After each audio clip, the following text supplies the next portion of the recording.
मुअज़्ज़ज़ मेहमान गिरामी, बिलख़ुसूस शोहदाए पाकिस्तान के बाहौसला और अजीम लवाहिकीन, जनरल ऑफिसर्स, पाक फ़ौज के बहादुर गाज़ियों, ख़वातीन और हज़रात, अस्सलामु अलैकुम।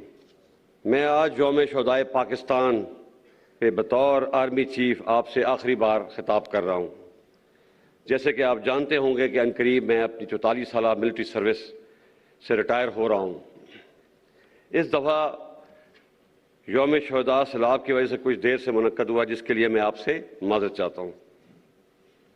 मौजूद हाज़रीन, सबसे पहले मैं शोहदाए पाकिस्तान की अज़मत को सलाम पेश करता हूँ, जो कि हमारा फ़ख्र है। इनके साथ साथ इनके लवाहिकीन के हौसले और सब्र व इस्तकामत को भी दाद देता हूँ और उनको यकीन दिलाता हूँ कि फ़ौज कभी उनको तनहा नहीं छोड़ेगी और उनकी तमाम दुनियावी ज़रूरियात पूरी करने की भरपूर कोशिश करेगी। आर्मी कमान के 6 साल मुद्दत में हज़ारों शोहदा के घरों पे ताज़ियत के लिए गया और आफरीन है कि मैंने हमेशा इनके हौसलों को बुलंद पाया, जिसने मेरे हौसले को भी तक़वियत बख्शी।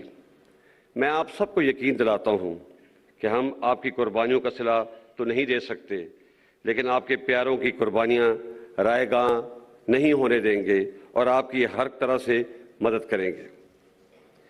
मौजूद हाज़रीन, पाकिस्तान फ़ौज के अजीम सिपाही ज़माना जंग हो या अमन, LOC हो या फाटा, बलूचिस्तान के संगलाक पहाड़ हो या सैचन की बर्फ़ पोच चोटियाँ, हर वक्त जान हथेली पर रख के मादरे वतन के दिफा पर ममूर रहते हैं और मुझे फ़ख्र है कि मैं 6 साल इस अजीम फ़ौज का सिपा सलार रहा हूँ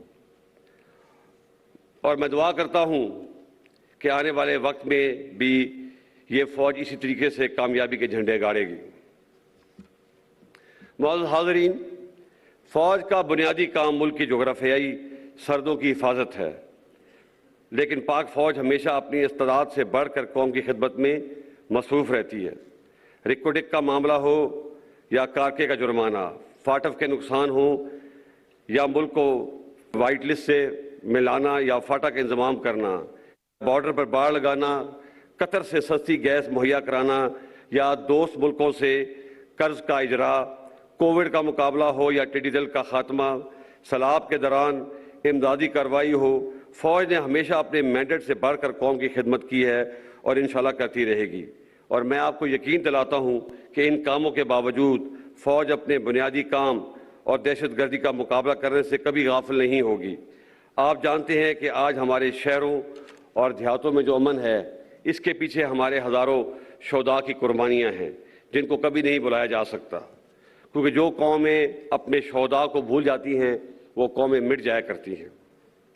मौजूद हाज़रीन, मैं आज आपके सामने एक ऐसे मौजू पर भी बात करना चाहता हूँ जिस पे अमूमन लोग बात करने से गुरेज करते हैं, और ये बात 1971 में हमारी फ़ौज की साबका मशरक़ी पाकिस्तान में कारकर्दगी से मुतालिक है। मैं यहाँ पर कुछ हक़ाइक़ दुरुस्त करना चाहता हूँ। सबसे पहले, साबका मशरक़ी पाकिस्तान एक फ़ौजी नहीं, एक सियासी नाकामी थी। लड़ने वाले फ़ौजों की तादाद 92,000 नहीं, सिर्फ 34,000 थी। बाकी लोग मुख्तलिफ गवर्नमेंट के डिपार्टमेंट्स में थे और इन 34,000 लोगों का मुकाबला 2.5 lakh Indian army, 2 lakh trend मुक्ति बैनी। अगेंस्ट दीज हैवी ऑड्स हमारी फ़ौज बहुत बहादुरी से लड़ी और बेमिसाल कुर्बानियाँ पेश की, जिसका इतराफ़ खुद Indian army chief field marshal Manek Shaw ने भी किया है।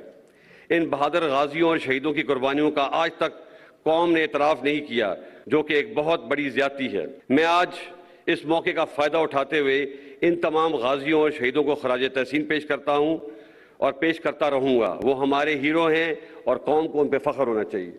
आखिर में कुछ बातें आज के सियासी हालात के मुतालिक करना चाहूँगा। मैं काफ़ी सालों से इस बात पर गौर कर रहा था कि दुनिया में सबसे ज़्यादा इंसानी हकूक़ की पामाली यानी कि ह्यूमन राइट्स की वायलेशन हिंदुस्तानी फ़ौज करती है, मगर इनके अवाम कम व बेश ही इनको तनकीद का निशाना बनाते हैं। इसके बरक्स हमारी फ़ौज जो दिन रात कौम की खिदमत में मसरूफ़ रहती है, गाए बगाए तनकीद का निशाना बनती है। मेरे नज़दीक इसकी बड़ी वजह 70 साल से फ़ौज की मुख्तलिफ सूरतों में सियासत में मुदाखलत है, जो कि गैर आइनी है। इसलिए पिछले साल फरवरी में फ़ौज ने बड़ी सोच और विचार के बाद फैसला किया कि आइंदा फ़ौज किसी सियासी मामले में मुदाखलत नहीं करेगी। मैं आपको यकीन दिलाता हूं कि हम इस पर सख्त पाबंद हैं और आइंदा भी रहेंगे। ताहम इस आईनी अमल का खैर मकदम करने के बजाय कई हलकों ने फौज को शदीद तनकीद का निशाना बनाकर बहुत गैर मुनासिब और गैर शाइस्ता ज़बान का इस्तेमाल किया। फौज पे तनकीद आवाम और सियासी पार्टियों का हक है, लेकिन अल्फाज के चुनाव और इस्तेमाल में एहतियात बरतनी चाहिए। एक जाली और झूठा बयानिया बनाकर मुल्क में हैजान की कैफियत पैदा की गई और अभी इसी झूठे बयानिए से राह फरार इख्तियार की जा रही है।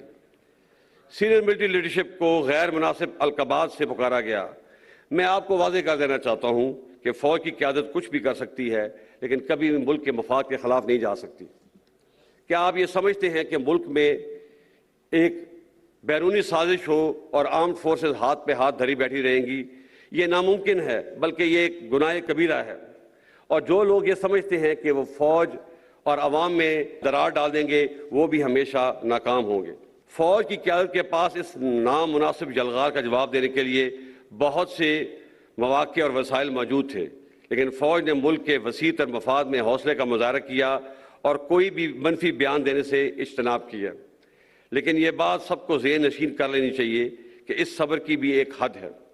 मैं अपने और फ़ौज के ख़िलाफ़ इस नामुनासिब और जारहाना रवैये को दरगुजर करके आगे बढ़ना चाहता हूँ, क्योंकि पाकिस्तान हम सबसे अफजल है। अफराद पार्टियाँ तो आती जाती रहती हैं, लेकिन पाकिस्तान इंशाअल्लाह हमेशा कायम रहना है। फ़ौज ने तो अपना कथारसिस शुरू कर दिया है। मुझे उम्मीद है कि हमारी सियासी पार्टियाँ भी अपने रवैये पर नज़रसानी करेंगी। और ये भी हकीकत है कि पाकिस्तान में हर अदारे, सियासी पार्टियों और सिविल सोसाइटी से भी गलतियाँ हुई हैं। हमें इन गलतियों से सबक सीखना चाहिए और आगे बढ़ना चाहिए। मौजूद हाज़रीन, मैं वसूख से कह सकता हूँ कि पाकिस्तान आज संगीन माशी मुश्किलात का शिकार है और कोई भी एक पार्टी पाकिस्तान को इस माशी बुरान से निकाल नहीं सकती, जिसके लिए सियासी इस्तेहकाम लाजिम है। अब वक्त आ गया है कि तमाम स्टेक होल्डर अपनी ज़ाती अना को एक तरफ रखते हुए माजी की गलतियों से सीखें और आगे बढ़ें और पाकिस्तान को इस बुरान से निकालें। इसके साथ साथ हमें जमहूरियत की रूह को समझते हुए और अदम बर्दाश्त की फ़ज़ा को ख़त्म करते हुए पाकिस्तान में एक सच्चा जमहूरी कल्चर अपनाना है। 2018 के इलेक्शनों में बाज़ पार्टियों ने RTS के बैठने को बहाना बनाकर जीती हुई पार्टी को सिलेक्टेड का लक़ब दिया और 2022 में एतमाद का वोट खोने के बाद एक पार्टी ने दूसरी पार्टी को इम्पोर्टेड का लक़ब दिया। हमें इस रवैये को रद्द करना होगा। हार जीत सियासत का हिस्सा है और हर पार्टी को अपनी फतह और शिकस्त को कबूल करने का हौसला पैदा करना होगा, ताकि अगले इलेक्शन में एक इम्पोर्टेड या सिलेक्टेड गवर्नमेंट के बजाय इलेक्टेड गवर्नमेंट आए। जमहूरियत हौसला बर्दाश्त और अवाम की के रायामा के एहतराम का नाम है। अगर पाकिस्तान ने आगे बढ़ना है तो हमें अदम बर्दाश्त और मैं न मानूं के रवैये को तर्क करना होगा। मौजूद हाज़रीन, हमारे लिए पाकिस्तान नेमत खुदाबंदी है। हमारा वजूद इसकी सलामती और बका व्यवस्था है। इसकी आज़ादी और इस्तेहकाम के लिए शोहदा ने बेपनाह कुर्बानियाँ दी हैं और हमें उन पर फ़ख्र है।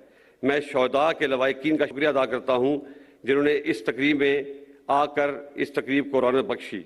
आप सब पूरी कौम का सरमाया इफ्तिखार हैं।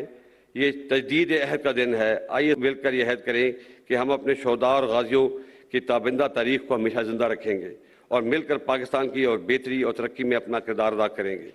मादरे वतन की हिफाजत और सालमियत हमारा अव्वलीन फ़र्ज़ है और रहेगा, जिसको निभाने के लिए हम किसी भी कुर्बानी देंगे। अल्लाह ताला हमारा हामी व नासिर हो। पाक फ़ौज जिंदाबाद, पाकिस्तान पाइंदाबाद।